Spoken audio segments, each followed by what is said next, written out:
This is a tough question, and I would like to look a little bit back look back at Reagan and Thatcher, when back then they thought that they had won the battle of ideas. But looking at the so-called financial crisis and what we have seen in the past decade in Europe, when the pendulum swung back, we actually had the rise of socialism, we had a rise of centralism, we had a rise of centralization in Brussels. We are completely governed by technocrats, not even bureaucrats, by technocrats who serve their own elites, that we need to look back or focus on the essence of what makes humanity, and this is the individual. And by that, it's also individual freedom and liberty. The individual who makes his own decisions, because he knows best what is good for him.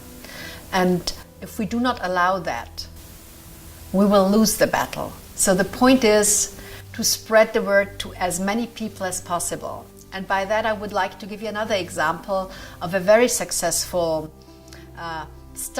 intellectual startup. Our Spanish friends.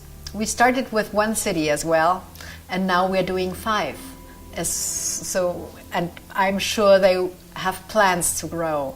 It's just that we can't spend more than a week with all our speakers there. So we literally have one day after the other that we spend with conferences and with the roadshow in Spain.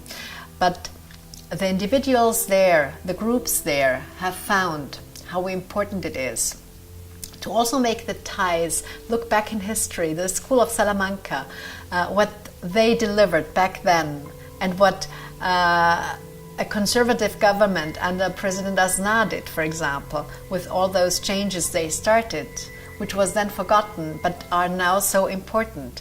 And then all of a sudden you see structural reforms, because business groups, pressure groups from the pro-market side start those ideas and bring them back to surface. This is what the roadshow is about, the debate of ideas, providing libertarian solutions to the audience.